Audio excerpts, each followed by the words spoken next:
Welcome to The Grant, the EU funding podcast.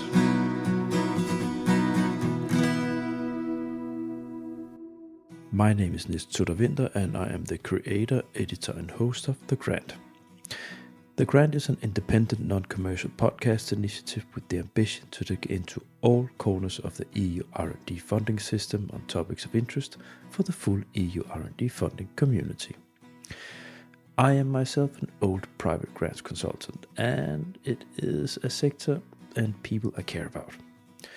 That's why I have allocated a specific corner of the grant to this sector under the label Consultants Corner. Here I give the sector a voice and dig into all kinds of issues relevant for this shadow sector, like business models, the work as a grants consultant, how they develop business concepts, how they deal with the insane work pressure, and so on and so on. This week's guest fit into this frame. He reached out to me and requested to join the show. Nikolaos Floratos has more than 20 years of experience, most of the time as a grants consultant. He has developed a novel approach to grants consultancy based on a platform with different services with remuneration based on subscription. And it does not include the actual writing of the proposals for the clients, but on solid, supportive services. It became an interesting talk about this platform and the conditions for the grants consultancy sector in general when it comes to grants consultancy business model development. Please enjoy.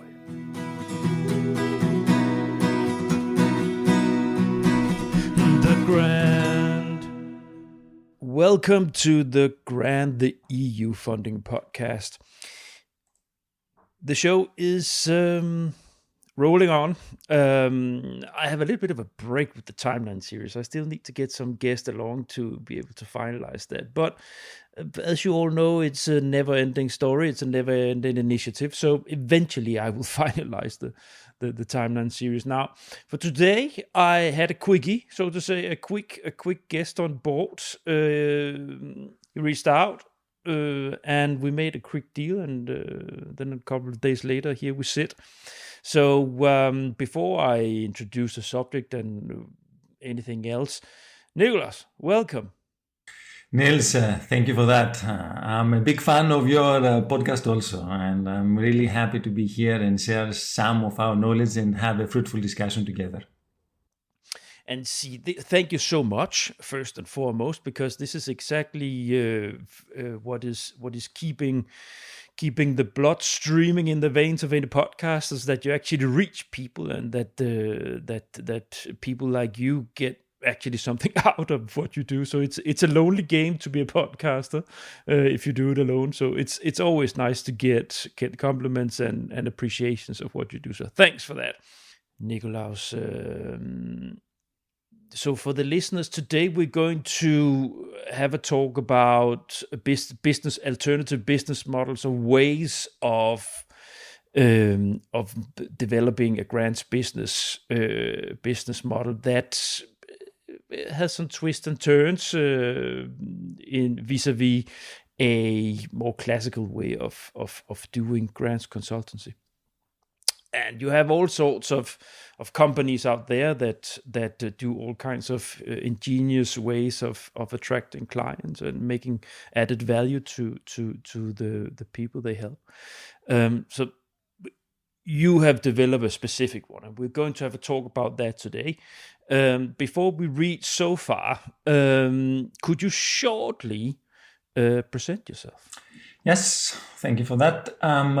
Okay, my name is Nikolaos Floratos, and I'm an R&I coach. So I'm not an R&I teacher. I'm not an R&I consultant. I like to call myself a research innovation coach. What does that mean? That means that coaches are supposed to fulfill the vision or the dreams of their clients. And this is exactly what I'm aiming to do. I'm aiming to fulfill the vision and the expectations of my clients, so my research applicants, the grant applicants that are wishing to, they have a great idea, and that great idea serves their mission and their vision. So what I'm doing is I'm helping them to implement that idea through some guidance on how to exploit European funding.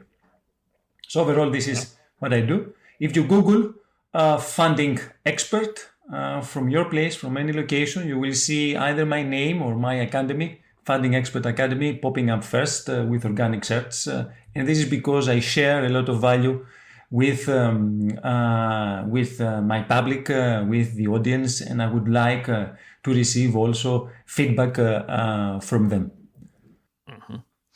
Thanks. What I always ask my guests to share is their experience, so where they lie within the proposal or project or facilitating spectrum, so to say. So are you a proposal developer? Do you write proposals, or do you build up ideas, or where's your key capacity and experience? Yes, thank you for facilitating that. Well, being in this business 26 years already, I started in 1997 as a consultant in helping companies and universities to exploit European funds, research European funds. By that time, we had, I think, FP4 in 1997. So all these consecutive years, I have been fortunate enough to work deeply in all the different spectrums, and in the pre-award phase and in the post-award phase. So in many cases, I wear the hat of the grant applicant. In other cases, I wear the hat, or I have been wearing the hat, because I'm not doing that extensively anymore, of the project manager of a European project, project. In other cases, I'm wearing, and I'm still wearing, the hat of the EC evaluator. I'm an evaluator on behalf of the European Commission since 2003. So that makes it more or less the last 20 consecutive years. And in some other cases, I'm wearing the hat also of the external quality evaluator. What does that mean? That means that projects that have been running and have been granted a fund, they engage me in order to give an unbiased view on how the project progresses and what they should improve in order to perform better and fulfill the expectations of themselves first, and secondly of the European Commission. And the last hat that I'm wearing also is I'm a business angel myself. So I'm a member of the European Business Angel Network, and I try through my other activities to invest also in innovative startups. Very well. Thank you. That's good, long, strong experience. So that means that it's going to be a nice conversation that we will have now. Thank you so much. I hope so. Yeah. I don't have that.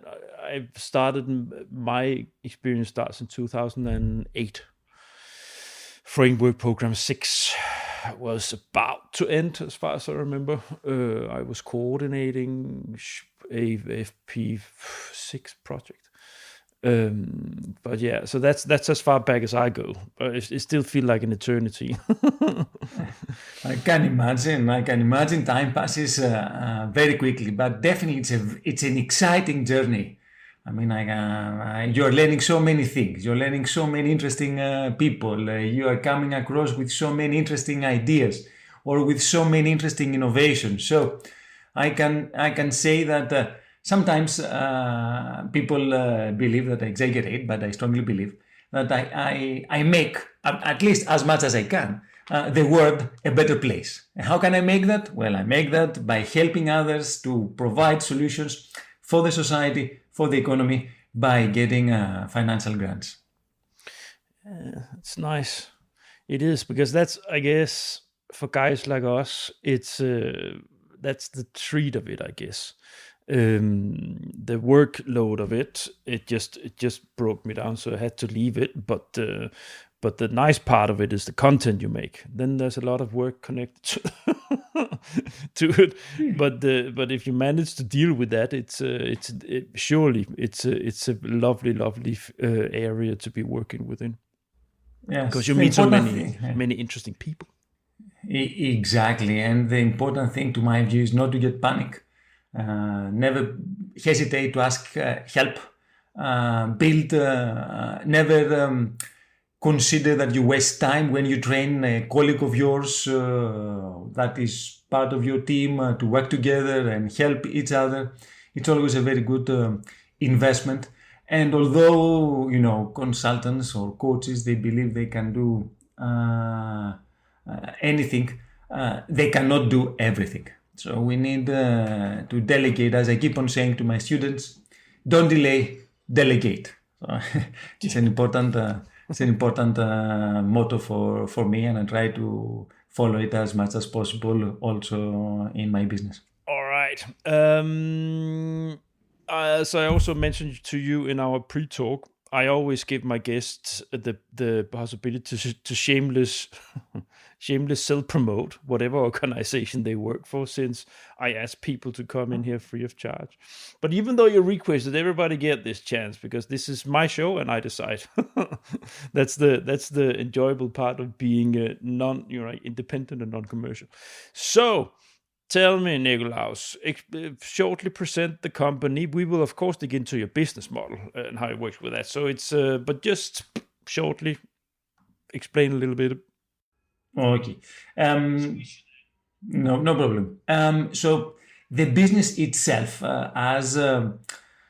actually as a coach, has started almost 12 years ago. Now I was being involved in many European funding projects, either writing them on behalf of my organization, on behalf of other organizations, then managing those projects on behalf of the organization I have been involved.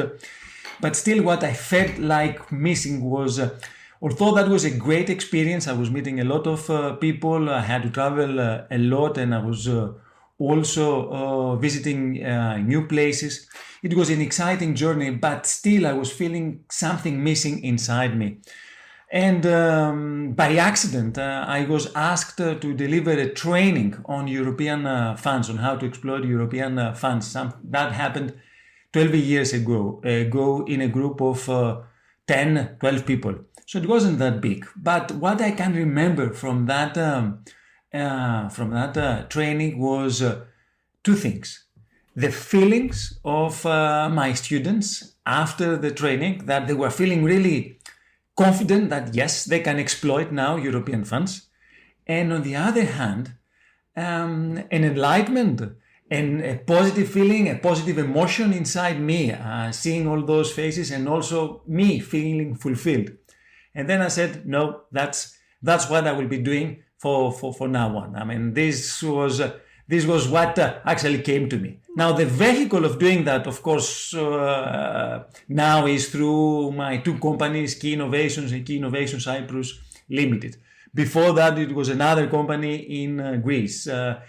Before that, I was doing that individually as a freelancer. So it doesn't matter that much the vehicle of doing it, but what is important for me is to find your mission and your vision, and how you're going to do that is not that relevant. So the mission of me and of any company that I'm involved is to make professionals, to make individuals better professionals in exploiting European funds.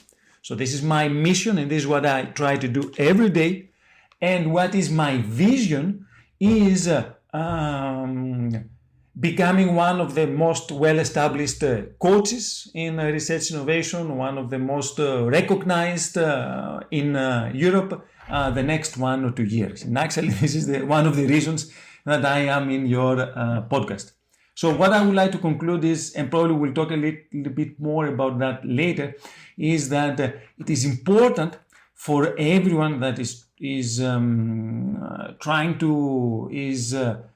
to work as a consultant, as a coach, as a research support staff, to have a clear mission and vision for themselves, and then make the others fulfilling their own missions and visions. And this is what I'm trying to do.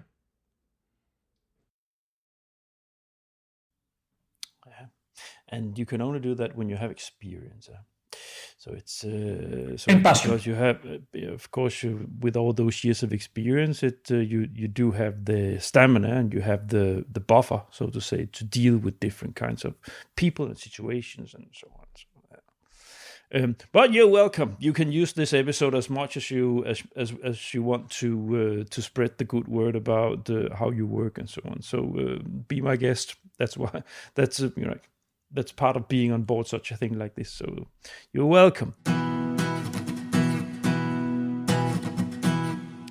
Let's head on to the key subject of this episode. So we'll talk about the open cosmos model, but before we do that, we'll have a fly-in on the conditions in the grant consultancy sector and the challenges developing strong business models, because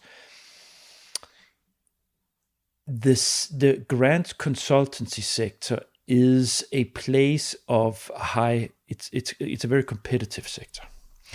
The fees that clients are prepared to pay for proposal preparation and so on, these services, it's not in the end of management consulting and tax consultants and so on.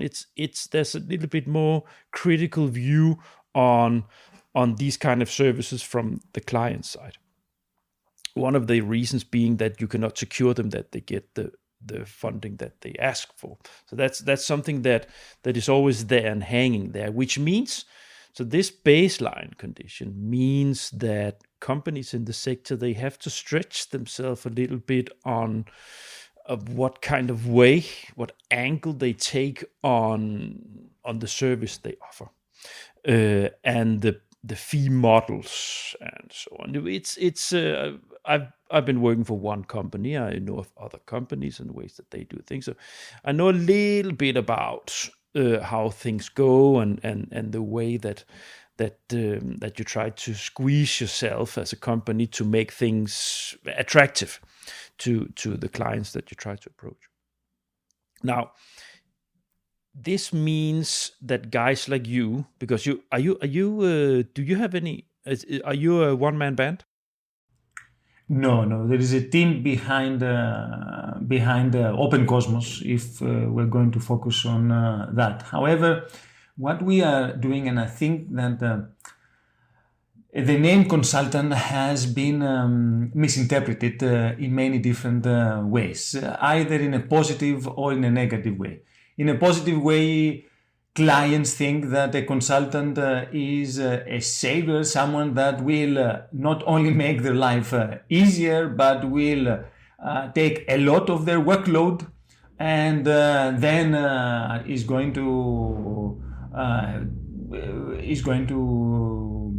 exploit some European funding opportunities, and then the client will receive some grant from those.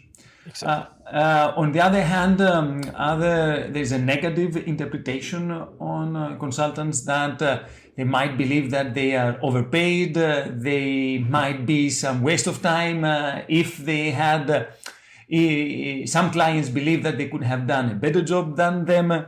So I'm not endorsing any of those, actually, personally. What I believe, and that is my personal manifesto, if I may say, on what a consultant should be, is that in order to avoid that kind of misinterpretations, either over expectations or under expectations, we need to consider consultants as coaches. You need to see yourself as a coach, and this is at least what I see personally. I don't know how the others would see it. And what is a coach? Coach is someone that in many cases, let's say in sports, cannot play. I play basketball personally. So my coach is not necessarily a better basketball player than me, but is the person that will make me believe in my powers, will make me increase my strength, increase the performance in my game, and also will be the one that will orchestrate all the different personalities in one team in order to succeed and win the match. Exactly like that is what a consultant or a coach should be.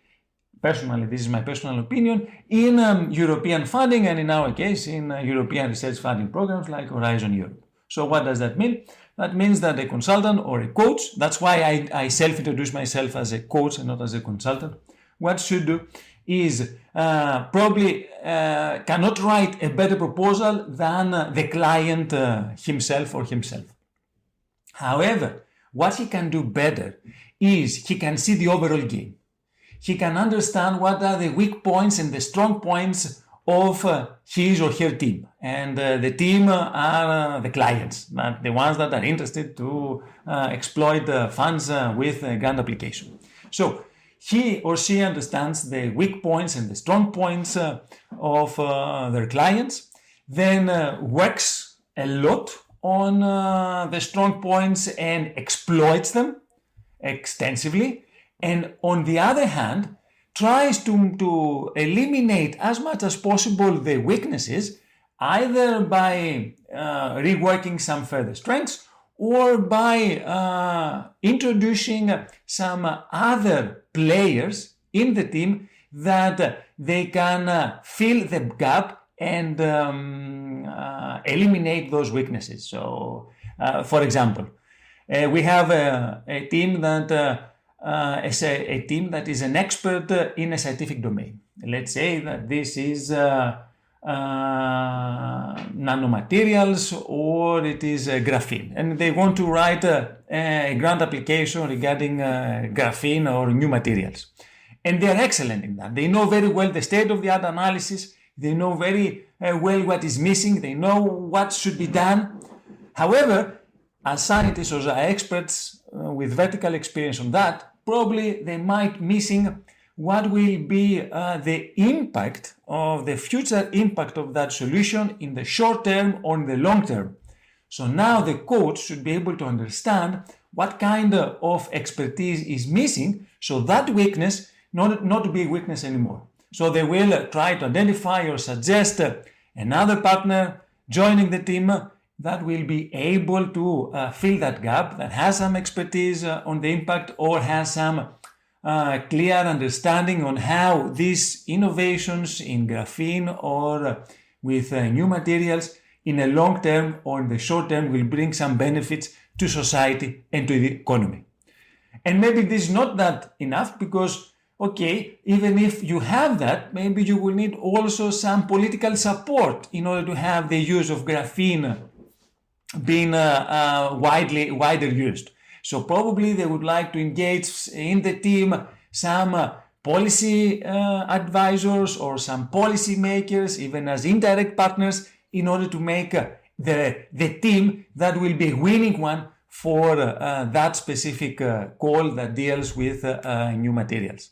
So I'm trying to be a little bit simplistic here with an example, but I hope you get the idea behind it and how a consultant should work. Indeed, but that's so all grants consultants throughout Europe. You know, this is what you refine all the time in companies, how to be able to guide the client or clients or consortium through this process, because that's what you know as a consultant, how to approach the system, how to develop all these sections in the proposal, and how to run the proposal logistics, so to say, the coordination of that.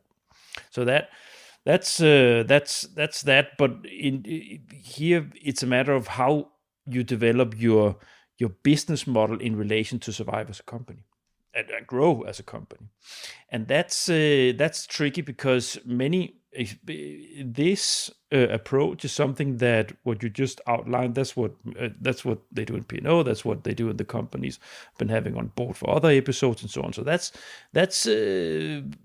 what you buy when you buy a consultant for these things. Then you can be good or less good. So, but that's the approach. But so the difference here is how you as a company develop the way that you attract your clients in a model that they can see themselves. And P&O, there was a lot of different ways of trying to massage or curve different fee models to approach sectors or areas that you open up markets that were maybe a little closed, SMEs or research and so on, to make it much more diverse, cover up the cut up the fees into each individual client, for instance, for the partner, and diversifying that also. So it's like all kinds of internal ways of working as a company to try to see how can we best do this so we can get everybody on board and still make the money that we need to be able to do this job. And here, so this is where it's just to, and it was just to fly in on why it's difficult for private consultants like yourself, because you need to find a way through all the others. Yeah.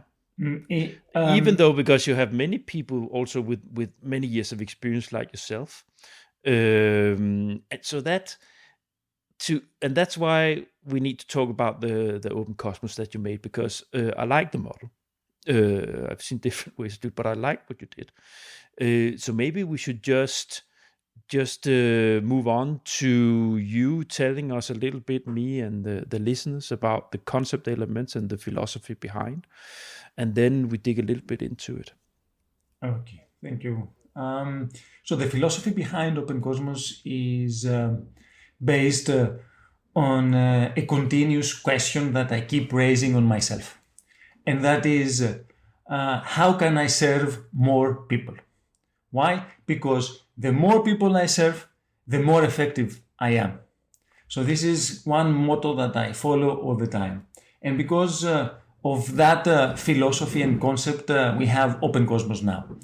Why? Because Open Cosmos is a platform that in one place you have a portfolio of support services that you definitely, absolutely need in order to be successful in competitive programs like Horizon Europe. So what we have is an organization that is a member under Open Cosmos. They can have their proposals that they submit externally evaluated. So they let us know 1 month before the submission deadline about the call that they are targeting. We make sure that we have the proper expertise on board. 10 days before the submission deadline, they upload the latest draft.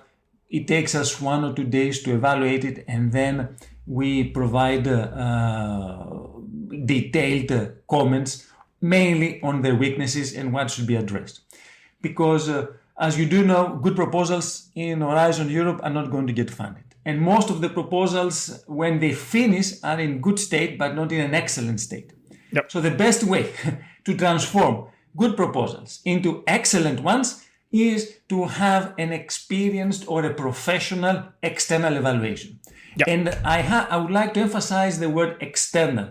Why? Because building a proposal, as I keep on saying in my students, or developing a proposal is like giving birth to a baby. So what does that mean? That means that it is a tedious task. It requires a lot of effort. It is painful also. That's why the outcome of it, you believe that it's perfect. That's why you believe that your baby is the most beautiful baby in the whole world. However, yeah, not always. maybe you don't want to admit it. Yes, but inside. Can I give this one away? Well, yes. Well, it's still your baby, and you don't want to Yeah. You don't want to separate it. So at least loudly, maybe inside you have a different view, but at least loudly you say that's a very good proposal. So you need someone external that is not biased and hasn't been involved in the preparation of the proposal, so he hasn't or she hasn't invested a lot of effort, she or he hasn't felt the pain that the applicants did, and will tell you what should be addressed, what are the key weaknesses, and how this should be fixed. And that's why an external evaluation is very important. Very, very few proposals in Horizon Europe or in Horizon 2020 are getting funded without an external evaluation. Maybe that external evaluation can come from a professional, maybe from a colleague, but it is important to have an external evaluation. So in Open Cosmos, we offer that kind of service to all our members. So any any researcher from a university that is a member in Open Cosmos, and they submit a proposal either as the key applicant like ERC or postdoctoral fellowships in Marie Curie, they have their proposal externally evaluated, or when they act as coordinators in a collaborative grant application, they have the proposal externally evaluated as long as they're members. So that's a very helpful and essential service that applicants need in order to be successful. The other one, yes? Do you have a question on that? Yeah, I would like, so if we just zoom a little bit out, so the idea is that it's subscription based, right? Yes, correct. The model that works is on an annual subscription fee.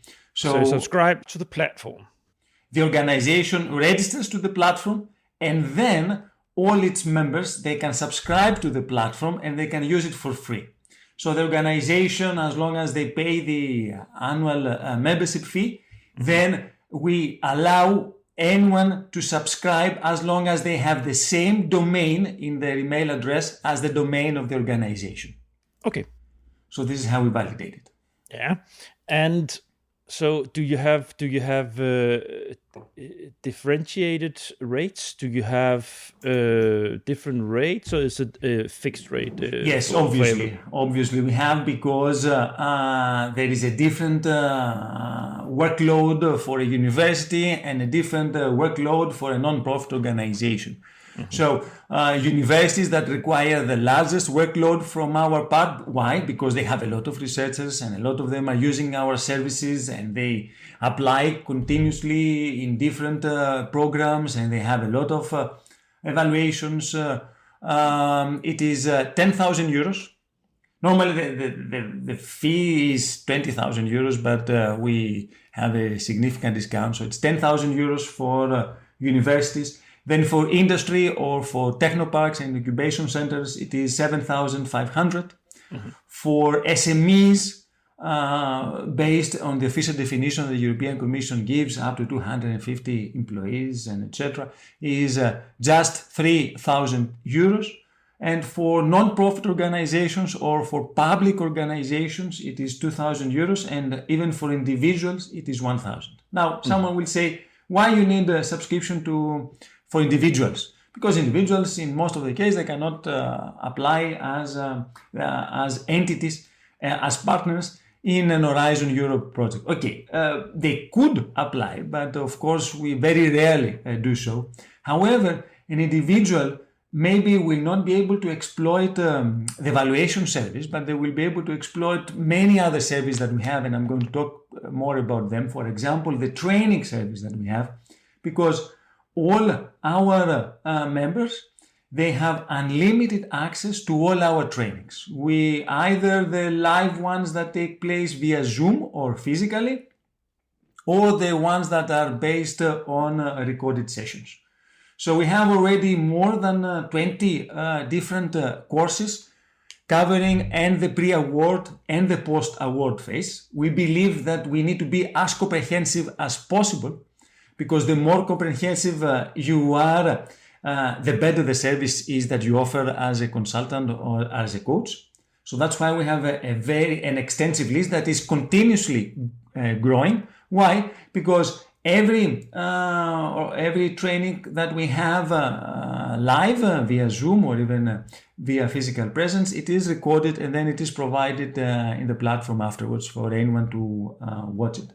So that's the second service of Open Cosmos that I believe completes the palette of the portfolio service that you need to offer as a consultant or advisor. A consultant should not be only an advisor, should be also a trainer.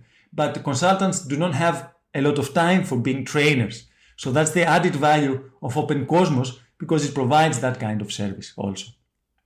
So the trainings you make for one of the members of the platform, that you make available to everybody on the platform.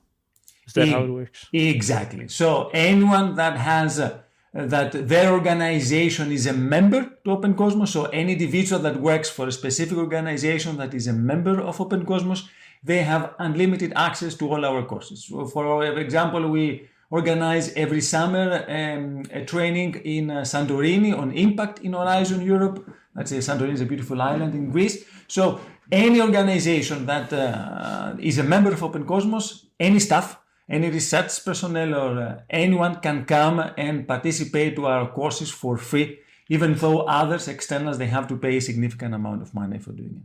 Of course. Yeah. So you have trainings, reviews. Well, you have a full list in there. So you pay the fee, and so what do you have access to from your side where you don't send an invoice afterwards? You understand where it's included in the annual subscription. So we have the external evaluation, we have the unlimited access to all our trainings. The next service that we have is that we believe that we need to provide continuous and live support to our clients. So we have monthly live Q&A sessions. So every month, normally every Wednesday, the first Wednesday of every month, we have a live Q&A session. We connect, and any individual from a member organization can ask any question that they wish. We give priorities to those questions that they are asked in advance, because we have a service for anyone to ask a question in advance. So we give priority to those, but also we answer any other questions that are asked on the spot. And those questions can be anything. Can be any clarifications that you might need from a pre-recorded course that you have attended from Open Cosmos. It can be an issue that you have with a partner, either while you're preparing a proposal or in the project implementation phase. It can be a question regarding a call and whether that call could fit under the expertise of the member.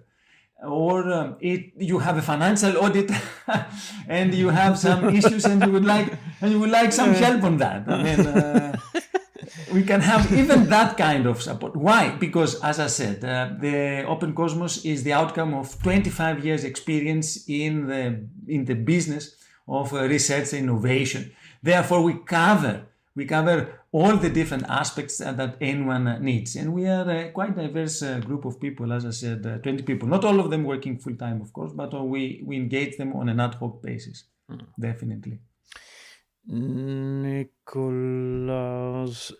how about the proposal preparation itself? Is that included in that? Yes. And that actually takes us to the fourth service. So we had evaluation, limited access to our trainings, live Q&A session. The fourth one is that we have a matchmaking platform, first of all. So it is important, in order to be successful in proposal with your grant application, to have a very strong consortium. And we have a matchmaking platform based on AI that any individual, including organizations, fulfill their profile, and the platform does the matchmaking automatically based on their own algorithm and based on the keywords that the individual has selected while they have been creating their profile. And those keywords are quite extensive because we have more than 300 different keywords, a lot, of course, that you can search, but we have them per sector, following the 6 different clusters in Pillar 2 of Horizon Europe.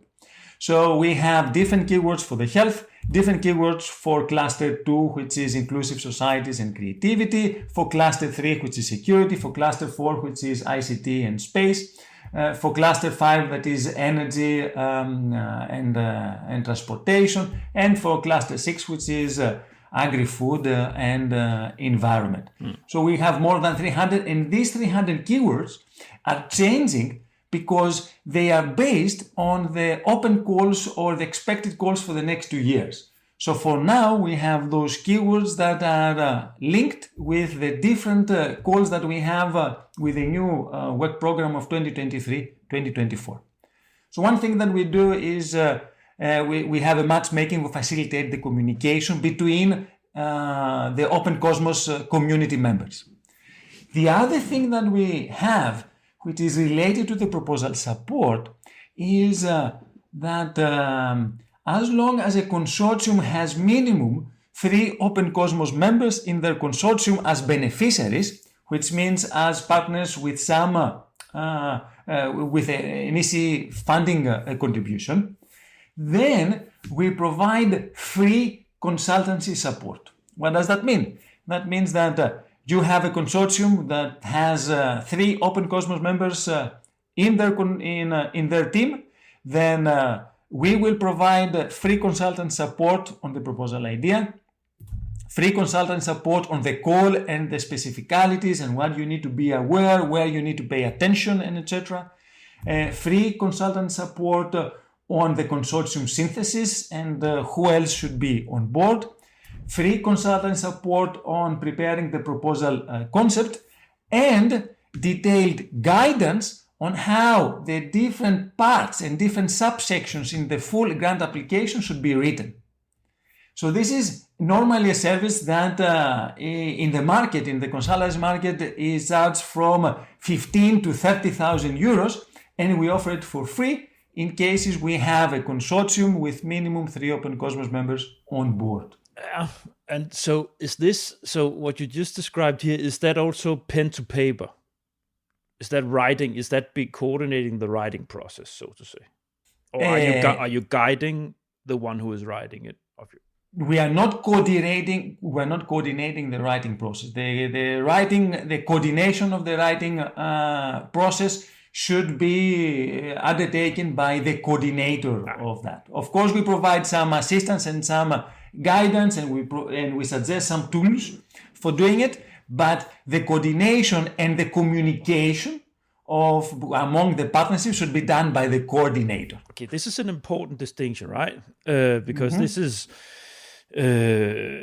of course where majority of grants consultancy they do their business. They are the ones that are hired to do the writing process, because that's what the clients often say. We don't have the resources ourselves to do that, exactly that, because that's resource intensive. So the members that go on board in your platform, they have themselves resources to do these things, or they commit themselves to arrange themselves to find someone who can do that.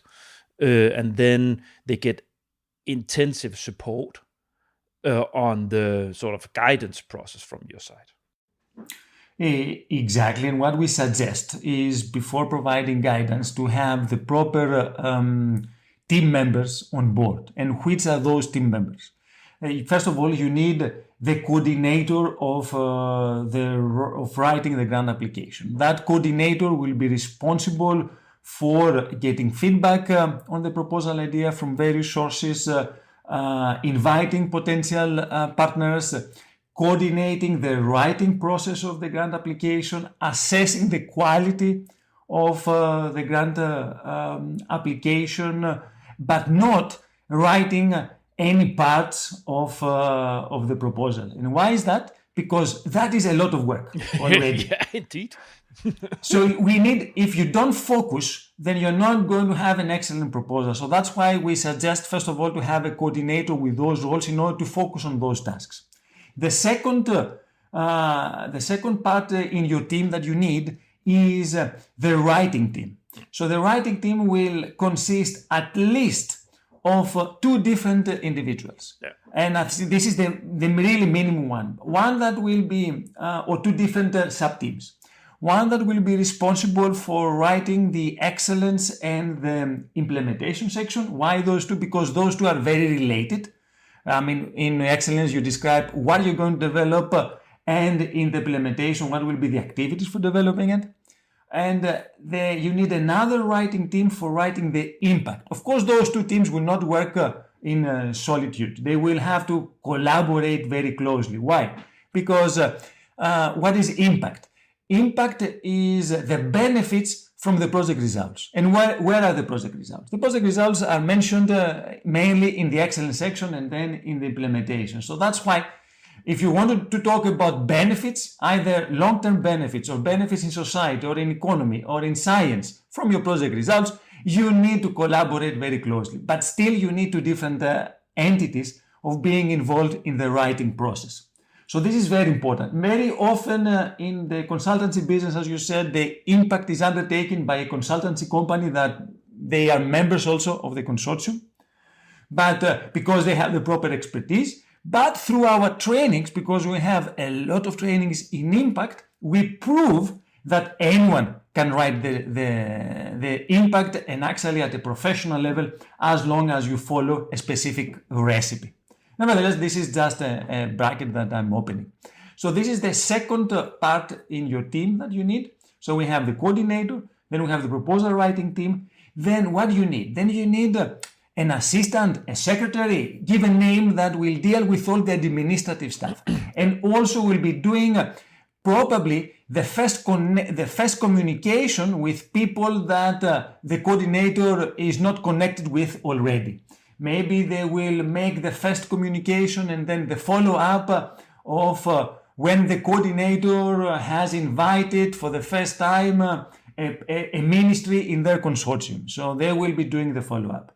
Or when it is required to have some administrative documents, or maybe some letters of support or some commitments from affiliate partners.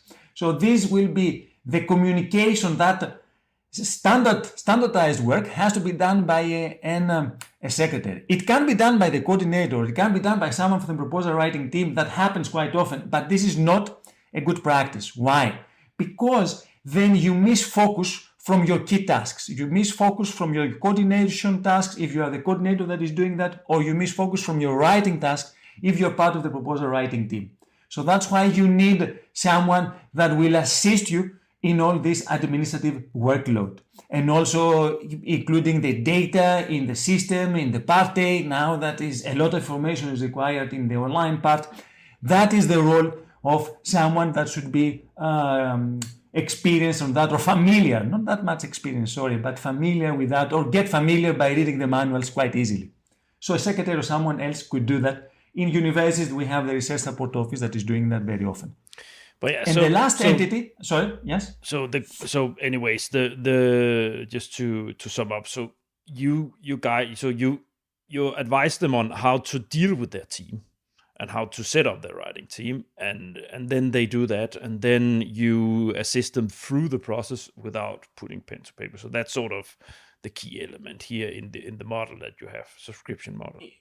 Exactly, and making sure that everyone has clear tasks. Not everyone doing everything, because that happens quite often, but we are not suggest that. You need to have clear tasks on what you should be doing. And the last member of the team should be the external evaluator, the one that I mentioned before. You need to have them on board, not continuously, but at different stages in the proposal that will evaluate the idea, the proposal summary, the consortium, and then at least the final draft of the grant application. And that's it. I mean, this is, as soon as you have those on board, then our support is very precious and everything can run smoothly. I am I need us to move a little bit. I think this should be clear.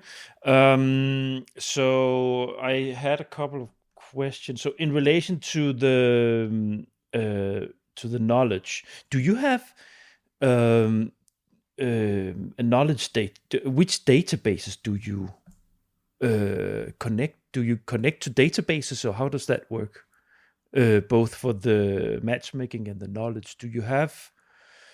Do you understand the question? So yes, you okay. Say you have a matchmaking. So do you connect to the commission's databases, or how? Okay. We cannot connect to any, for the matchmaking. We cannot connect to any third resources because of personal data and etc. So what you need in order the matchmaking to work effectively is that Open Cosmos members, they go there and they complete their own profile. So the matchmaking is done among the Open Cosmos individuals. So we have more than 2,000 individuals now from our current members that are using the platform. So it's already a very good knowledge base, because we have as members really excellent actors in Horizon Europe. We have Politecnico di Milano, that is one of the most successful in Italy. We have Kaunas Technical University, that is one of the most successful in Lithuania. We have University of Girona, that they managed through Open Cosmos to double their success rate and double their submissions to Horizon Europe. Now their success rate is close to 20%. We have a University of Torino and many other research institutions and organizations that are members. So the knowledge base is very good. What has to be done is the more researchers from those members are using the platform, the higher is the value that Open Cosmos offers to them. And of course, the higher is the matchmaking mechanism that we offer. We just offer the vehicle and the motivation of Open Cosmos members collaborate by telling them that if you involve 3 Open Cosmos members, then you will have free consultancy support. This part of it's our databases, Nikolaos. It's the more they grow, the more dirty they get, or the more black holes you start to get. It's the databases. I know because we had a very big system in P&O where it was supposedly having all the former clients and present clients of the company was in the database, but it was you had so many doubles, you had so many people not working with anymore. You understand? There was a lot of distortion in the database, which made it difficult to use, and which meant that people weren't using the core elements of the database of their own network because they knew that would work. So for a system like this, it's a little bit like a gardener. you need to keep it like a good greenkeeper on a golf course. You need to cut those flowers. Indeed. The only difference is that in our matchmaking platform, each flower takes care of itself. So each plant has its own responsibility to look fresh and beautiful. So every individual profile that we have in the matchmaking platform is created by the users themselves and not by us, as you had in your own database. So it is their own responsibility. And if there is each one of those individuals, they maintain their flower as beautiful as possible, then the whole garden looks beautiful, which is the whole matchmaking platform. But they're not going to, if they stop working there, just saying, like the individuals, you know how these things work. People change positions and they're not going to have it as a priority to go in and change something in a database of a service they've been using when they leave their job. So it's difficult you need a gardener.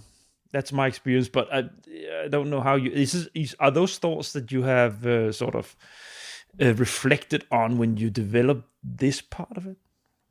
Well, first of all, it's in the same manner that when you change jobs, you update your CV. Likewise, you need to update your profile in a matchmaking platform, whatever that matchmaking platform is. So it is their own responsibility. Of course, what we can do, we cannot work on their behalf on that. But what we can do is we can send, and this is what we do, we send some reminders of updating their profile, either with new keywords or with new expertise that they have, because they know better than us what they should be doing and what they are interested in doing.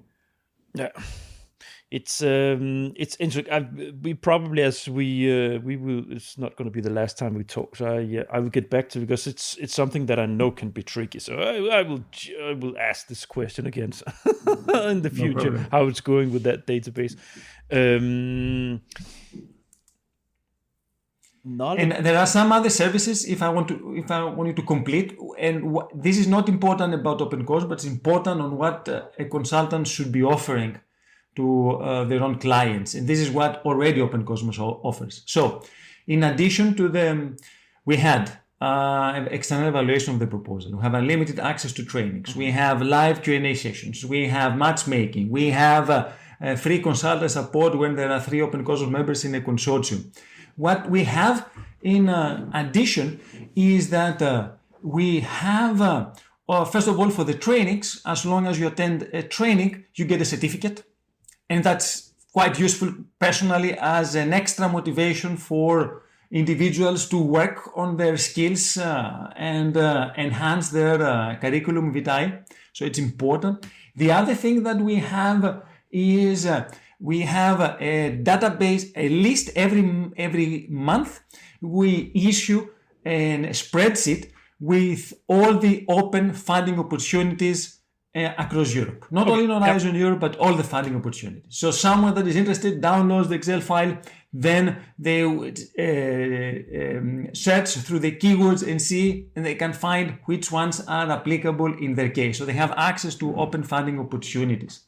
Also, what we have is, if you can recall, we said that you can ask a question live through the Q&A session every month. But in some cases, someone cannot wait for a month or so for asking a question because it might be quite urgent and etc. So what we have is we have also a forum where someone can post their question and either another member of Open Cosmos will address it and have a dialogue with that, or definitely at least an Open Cosmos expert from our team will see that question and will respond. Okay, do you have sort of a time limit of that, saying we will answer you within 48 hours? We have a time limit on the external evaluation. On the forum, I mean, normally you receive a response within hours. Okay. Yeah. So you don't leave that open, either from an Open Cosmos member or from an Open Cosmos team. Mm-hmm. And this is extremely useful. And why it is extremely useful? Because sometimes people do not want to share something that they believe is confidential. So they can raise a post, or there is a help desk, and they say, I would like help on that, and there is a quite sensitive issue that I would like to discuss with you. Please contact me. So we will contact them and we will discuss with them what is their problem and see what kind of solution we can have. Mm-hmm. Maybe as I said, they have an issue with a bad audit report or a bad evaluation report, and they would like not to discuss that, or they have issues with a partner, so they might not want to discuss that, which is quite sensitive. Mm-hmm. They contact us and we will try to find a solution and help our client. And the last thing that we have, which to my view, I mean, we just launched it. It is an accelerator for SMEs and startups. What is that? Because members, as you can recall, for Open Cosmos are not only universities, are also SMEs and startups. And we try to help them in their fundraising journey. So in that journey, what we do, we just launched it, so it's still a service that is growing, but we have some specialized services. So we have, for example, a training on ESG Accelerator in the next month. We had some trainings, which is under Pillar 3 in Horizon Europe, which is for fundraising and commercializing your innovation and scaling it up. That's the main purpose of ESG Accelerator. So we have a training on that. We have trainings on EIC Pathfinder and on EIC Transition that also aim to commercialize innovations. We have trainings on how to pitch your proposal, your innovation, or your idea, mm-hmm. which is also very important. So we have some trainings. We have a repository of useful resources, so a list of investors, list of business angels, contracts that you need to be aware that you need to sign when you get some investment, or due diligence checklist, what you need to have ready if you want an investor to invest on you. So that's the main, and this repository is continuously updated. And what we aim to have is also matchmaking between startup owners, SME founders or spin-off, and investors or partners or clients. Yep. And this is what we have as a vision, let's say, from the accelerator, Open Cosmos Accelerator, that we have just started, and it's still a baby in its infancy. So it's we believe it's going to grow. So sort of synergies out of the work that you help them with in relation to grants. Question. In P&O, they had made a system where you could access patent and knowledge databases for that part of the work that any proposal writer would have to do. Patent search and previous projects being carried out and funded. Is that something you have? Is that part of what you do? what we do is not that, because there are already databases that they have that and they're doing better than anyone else. I think these are public registered databases like the European Patent Office that has all these patents. What we do is we suggest some trainings on how to do that and how to work with freedom to operate, the FTO, that is very important, or how to work on your state-of-the-art analysis by analyzing other posts that have been previously funded. So what we do is we don't offer that service because that will consume a lot of our resources, but we train them how to do that quite effectively.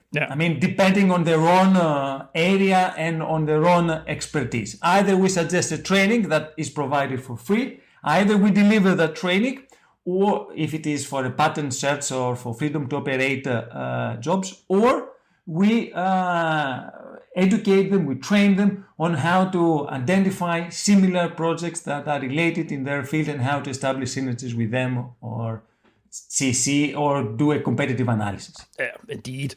It was something that, because what P&O did was that they gathered the databases in one search tool. So they, because of the size of, so they paid for access to these databases, also America and, global. So you in one tool could search in everything, which of course it's just, you need to make sure in a smaller consultancy company how you prioritize this, these kind of service, because the information is out there. So if you do like you do, it's perfectly fine.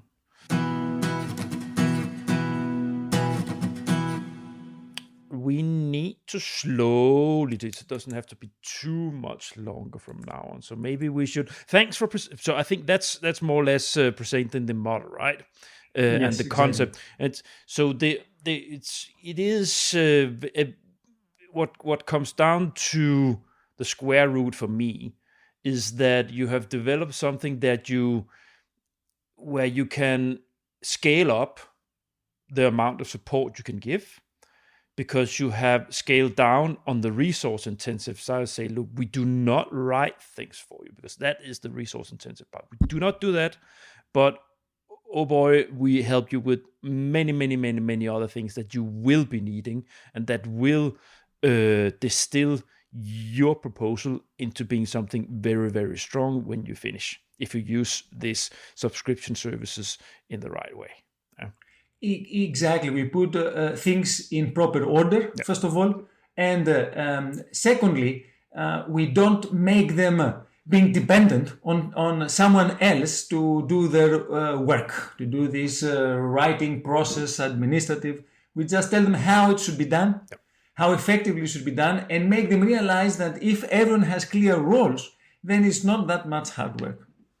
We have to do it, but it's something that it is feasible, and as long as you focus, you enjoy it also.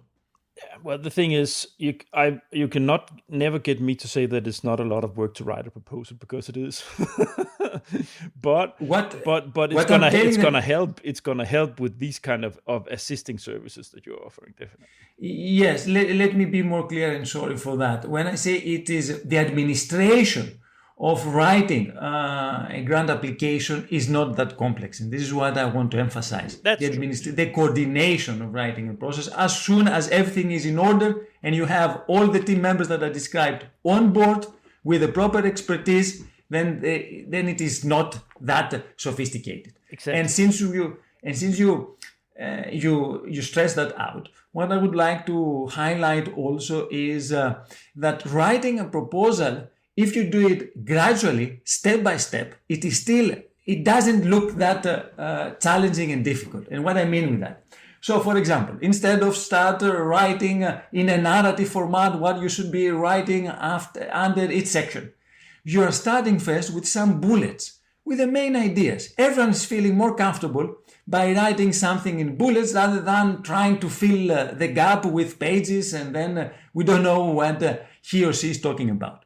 So the advantages of writing something in bullets, starting writing something in bullets, is that it sounds easier, or it looks easier, and on the other hand, you make sure that you have all the key ideas that you should address under each subsection.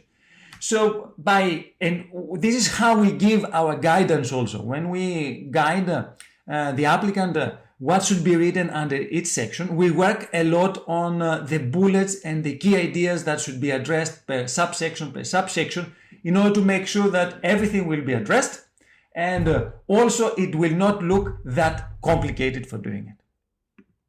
Thanks. I would no, it's good. But you're the thing is you're engaged.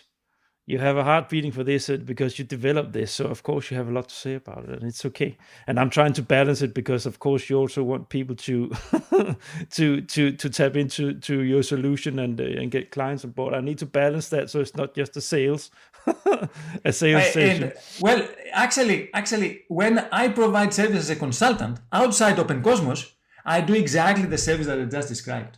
Exactly the services. So it's not now you have to do it through Open Cosmos platform, but also a consultant that cannot clone themselves and they have limited time and limited resources. Exactly. They need to focus how they should do their work and in what way that is going to produce the most effective results. And this is how I do it, and it is reflected also in Open Cosmos platform. It's and this is what I want to say about it, that it reflects that there's a lot of experience behind. There are many years of working with these things behind being able to think up such a business model.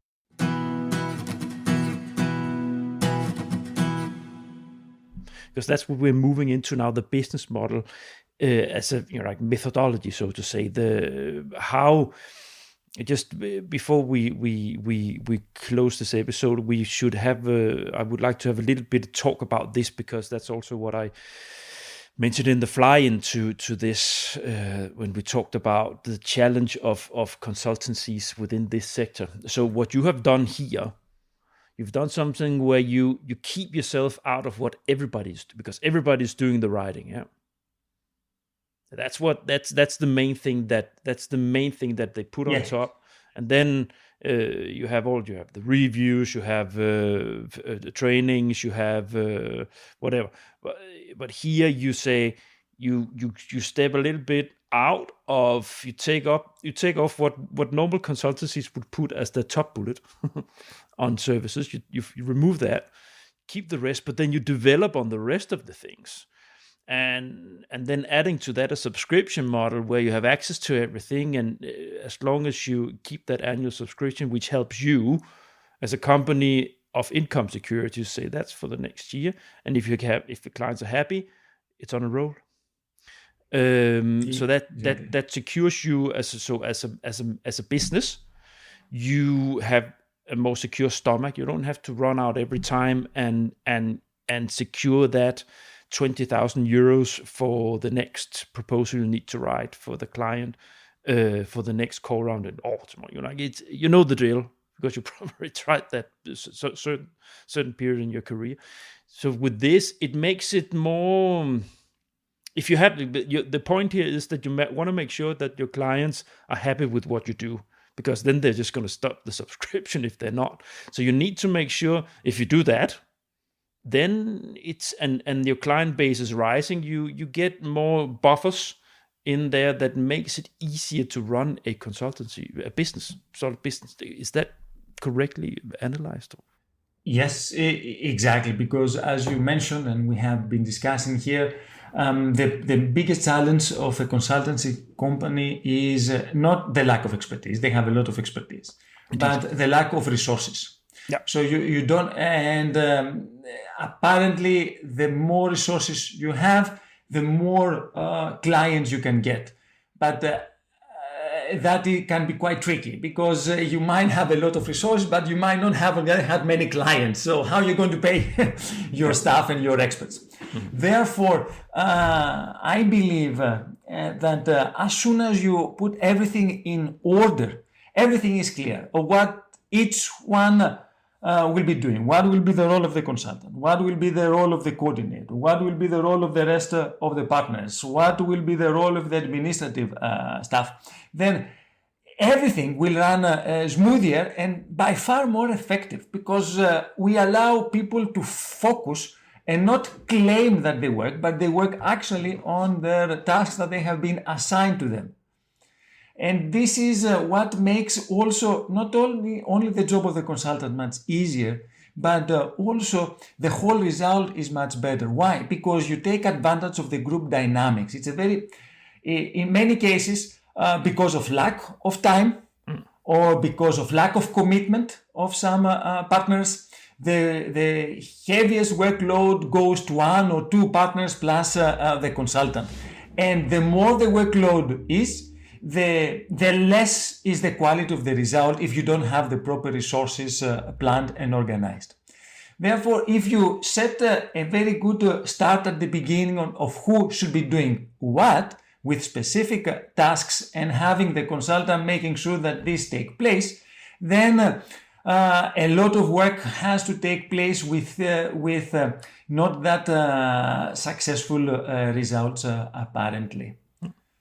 If I may say, I believe that consultants are doing a lot of marvelous work. However, I personally don't like the work of consultant because there are some individuals that they have created a bad name as consultants in the market. So what I try to see is I try to introduce a new term in the market, and that new term is, as I have introduced myself, a research and innovation coach. Yeah. This is what we should see ourselves.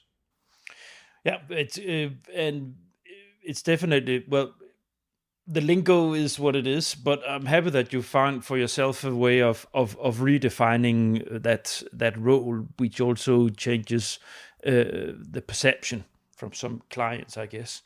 That it's so if you have an approach that they can see that's coaching, then they will also follow the title, so to say. What we have, the biggest challenge actually when we have a client is not to put things in order, but to make them believe that they can do it. In the same manner that a coach needs to make their basketball coach needs to make their basketball team believe that they can win. Mm-hmm. In the same manner, the R&I coach should make the team, the consortium, confident that they can do it. We had once a case with a researcher that was submitting for the first time an application in Horizon Europe, a very challenging call under Cluster 2, where many proposals were submitted with very limited budget. I think there were more than 55 proposals submitted, and only 2 or 3 proposals would get funded. So the numbers were not that positive. So they were a little bit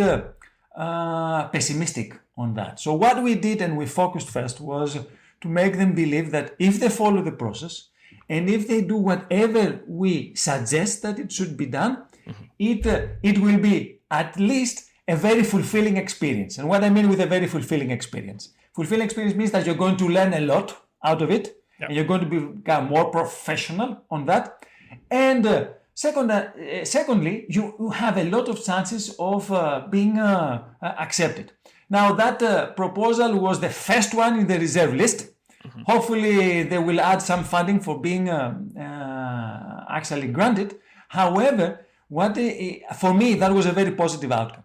Yep. A researcher, for the first time, that they didn't know what Horizon Europe is, to go and coordinate a proposal in a very competitive call and become the first in the reserve list, for me, it is a success, and it is for them also. And it's well done. Now, what I was thinking about, have you internally with you and the employees, have you trainings in behavioral theory, so how to how to work with people, human skills, so to say? Is that something that you've been digging into with your employees to sort of to work with the group dynamics and stuff like this, psychology? Is that something that you... What we do, we have that indirectly addressed in our trainings. So in our trainings... I mean your employees. Have you trainings in that yourself to be able to open these things up for or how? I believe that that communication skill, you should be trained or you should be experienced on applying it. So our own team is quite experienced on that. So they have a lot of experience in interacting with good clients, bad clients, with clients that are experienced, with clients that are inexperienced, and how that should be addressed. Because this is something that we haven't taught our personnel, but we made sure that our team has that kind of skill. This communication intelligence, that is emotional intelligence, that is very important for empowering the different team members to do their best as a coach. So we don't teach internally our employees, but we make sure that they have that kind of expertise. Okay. However, this is not enough only from our experts to have that. Also, the team members should have that. Therefore, that's one of the trainings that we offer. Actually, focuses on communication, on presentation skills, on negotiation skills, soft skills, if I may say, that are outside the focus of Horizon Europe. We even have a training on speed reading, because we believe it's very important to process and retain information quite quickly. Yeah. Staying a little bit on I'm going to just trying to dig a little bit in the so for this kind of so if I zoom again a little bit out, so the portfolio of your services, the kind of clients you get, it would, so that is it difficult to identify clients that do not require the writing service? You understand? Clients that say, okay, for instance, so I guess, for instance, universities would be natural clients of yours, because they have many universities. They have people. They have the researchers would often sit at right, or they have a project office internally in the university that helps and support the research teams throughout the university, so they can write things themselves with coaching. But how do you? Is it difficult to find clients?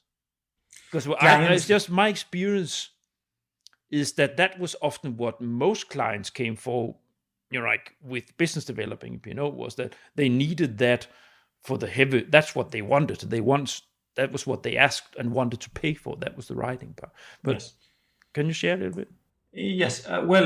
Actually, we haven't been that active in the business development phase. So what we do, and for us is for the time being quite fruitful, is we engage clients that we have already been training them. So we have already been providing trainings to clients in different areas, from pre-award to post-award. And then those clients, realizing the high value that they get from our trainings, then they are more open to accept also an Open Cosmos membership. So this is how we have been working so far. You will not see an advertising about Open Cosmos in social media or somewhere else. That for the time being, as it has been coming from our training service that we have been providing in advance to them. Okay. Yeah, because I guess that's also something that you have been cracking internally. Yeah. How do we best grow with this model? How do we get the outreach communication about what we can offer? I think a good model is through training. Give and shall receive. So give very good training and you shall receive clients to Open Cosmos also. Which is actually also within the podcast world. You have the guy that I have been digging into to understand how to do this, what I'm doing, has the philosophy of everything free. He even wrote a book. I bought that, but he actually shared that later as a PDF version. Right? Share everything for free, but make sure that it's strong content you have, because then it's going to come back to you in other ways. Within this world, it's a matter of streams and listeners, of course. It's your business card. Your services, your free resources is your business card now, as it is nowadays. Indeed. So we have free resources. We have OpenERC, We have a platform that guides ERC researchers to write step by step each one of the different sections in the application form. There are more than 600 researchers that are using the platform now, and they are more than happy to use it. And we have another free resource on how to change your habits and become an effective individual, an effective professional. We call the bundler habits. So these are some of the free resources that we distribute and we believe are our business cards to our potential clients afterwards. And you need to do, so this is a very good point actually from where I came from P&O. They don't do that. Mm-hmm. And they'd probably be angry if anyone listens to this, but it's the truth. You know, they you know, like, well, even they said explicitly that they didn't want to be involved in the show because they didn't want to give away these things for free, that they're selling as a service, which is a very conservative approach. But they're so big. They're so big. They're so big that they don't have to. They don't have to. You understand? They can. They're still gonna survive and grow without getting involved in a podcast like mine. But point is, they would earn more money as a company if they would have an open source approach, so to say, that you could access their things because it's gonna come back. It's always gonna come back. But I think P&O. When I first heard about P&O was in 1999, 2000, where they were, however, the first ones that they were offering a payment through a success fee only. They didn't require any payment in advance. Mm-hmm. They said, we will only get paid as soon as the proposal is going to be funded. And I think they started with national research funds and how to save money from taxation if you invest in research, something like that. So that gave them the first cash flow in order to go and enter some other markets like the reason why they could do that, because the tax deduction schemes in the Netherlands, you just submit it and get the funding, and then they will not rely. It was not competitive. Yeah. Yes. So I can reassure you that model is not running at all. Yes, in other countries. Yes. Okay. Also, not like I haven't heard of.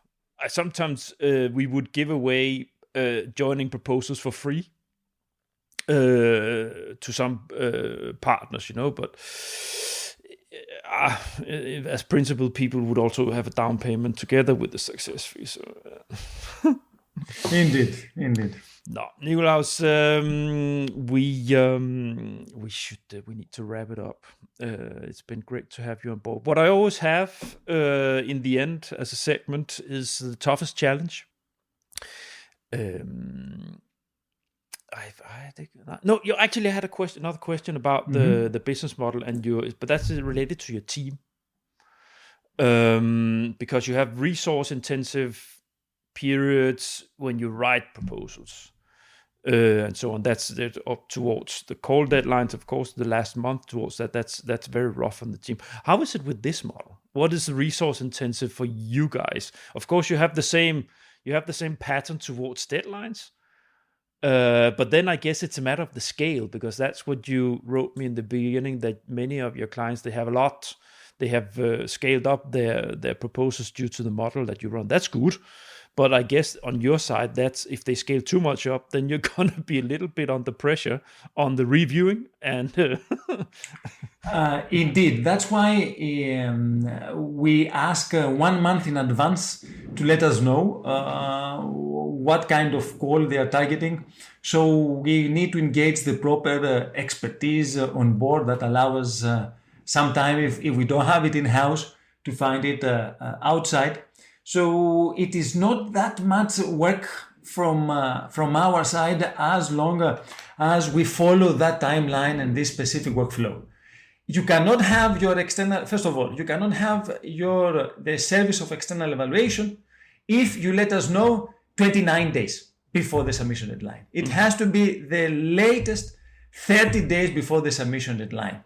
And you need to comply with that. We need to comply with some fixed rules that if you are a little bit flexible, then yes, you will have troubles with these periods that they are quite hectic and you cannot manage them.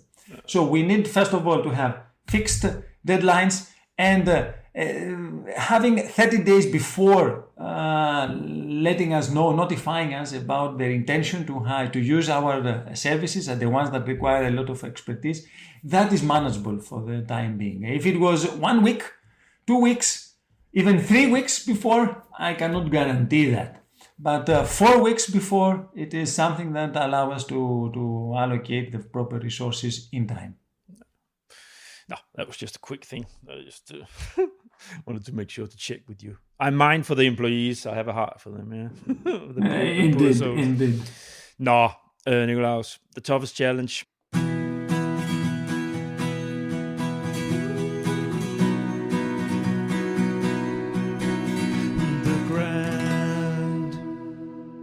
What has been toughest in challenge in developing the model and running it?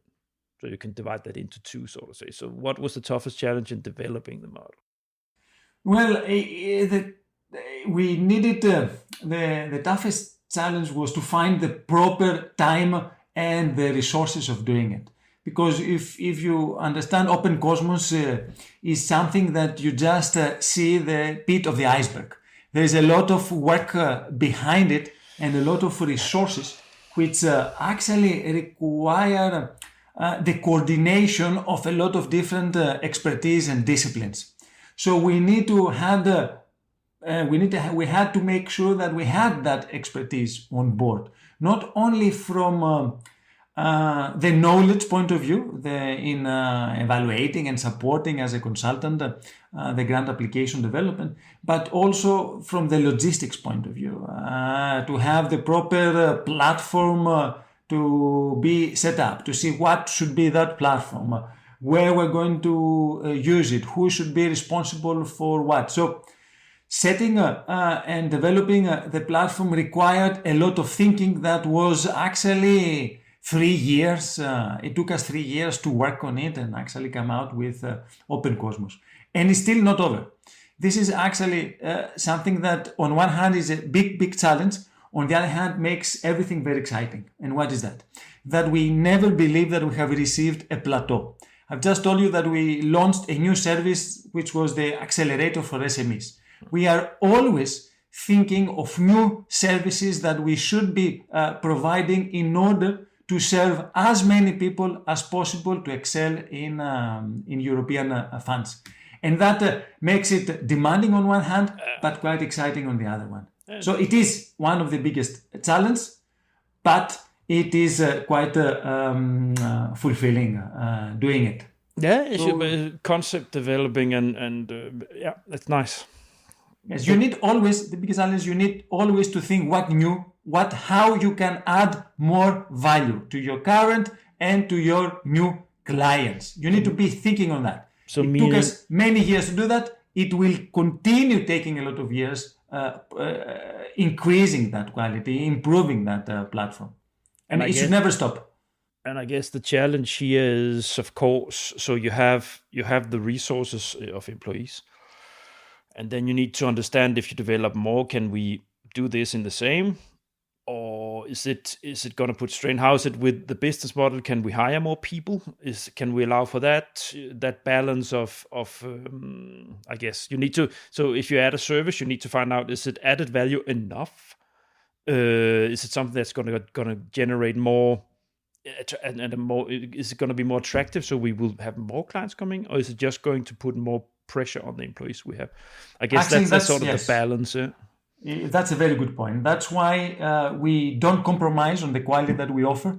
And this is the reason that we have, for the time being, with the given resources, only a maximum threshold of 10 universities and research institutions to join Open Cosmos. There is no limitation on industry or technoparks, on SMEs or non-profit organizations, but there is a limitation on the number of universities and research institutions with the current resources. Why? Because we don't want to compromise with that. So if we are we have, for example, 8 universities and research institutions so far on board, so have a place for 2 more.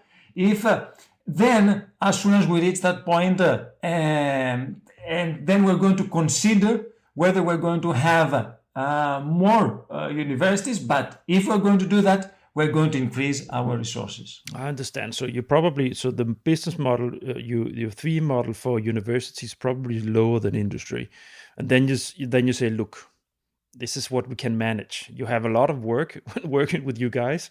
Your fee is lower than from the industry, so this is what we can cope with. But what happens with this? I guess you also crack that internally. You make it exclusive. Yeah, it becomes exclusive if it's a limited number of seats, and if it's something that is spreading like rings in the water in the universities world. That this is really helping a lot. Well, then it becomes an exclusive thing. Yeah, for the universities, yes, it is an exclusive thing for the university, for the 10 ones that will be in the platform. Yes, that's true. Which is always a good thing for any business if you can create exclusivity. If you have enough solidity with your product that people really want, that is the best. That's the best place to be. And we want our clients to be successful, and they can be successful as long as they take the proper support from our side. If we are doing compromises, they will not be successful. We will fail, they will fail. So it doesn't work like that. No, this has been a nice talk, but Nikolaos, it's time to wrap it up. Perfect. I enjoyed it also, Niels. It was very, very, very enjoyable discussion Friday afternoon. Yeah, and I will invite you in the future. So don't worry. It's we have plenty of other things to talk about. I'm just gonna make a short landing the plane, so to say, before we say goodbye. So it was a nice journey. Thank you for that. Nice flight. Dear listeners, thank you so much for listening to the end. And thank you for supporting this initiative. It's important for me. I can see that things grow steadily, a little bit all the time. I keep getting more listeners. It keeps spreading like rings in the water. I start getting invitations. Actually, this week I got the first invitation to be on a YouTube, another person's YouTube show, and I will share that with you all in my LinkedIn feed when that is rolling, and on my personal LinkedIn profile, Niels Tudor-Winter. So stay tuned for that. It's gonna be a short while, but I'll let you know. So that's nice. That's what's happened when you stick your neck out like I do here with a podcast. People start to reach out to you when you yourself reach out to people, and you make yourself public. So it's very nice.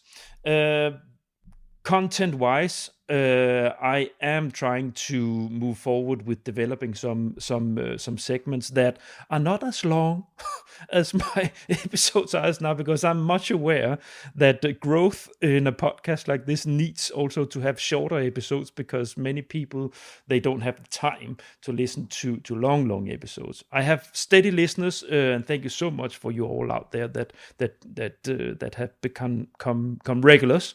But I need to grow also this initiative into other groups. So I will try to make some short concepts also as I move on. More of that later. Now, please, by all means, if you haven't done yet, go to my website, thegrand.eu, subscribe to the podcast on the email list. It is the best way to grow as a podcast. So I always encourage people to do that. You will also in there, if this is one of the first ones you're listening to, you will find everything on the Grand EU. You will find the rest of the episodes. I have around 40 now.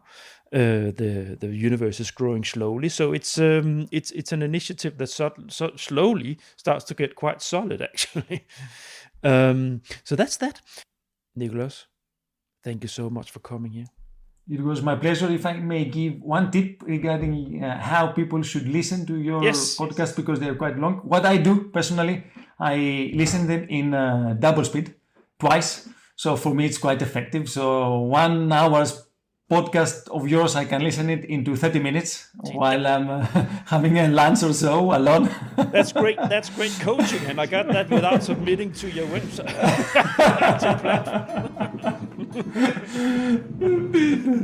That's good tip for everybody out there. You see, this is why Nikolaos is a successful businessman. Double speed this, and you can listen to much more of the Grant in half the time. Excellent.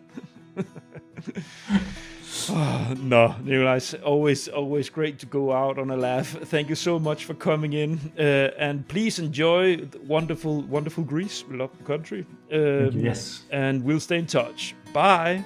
Definitely. Thank you.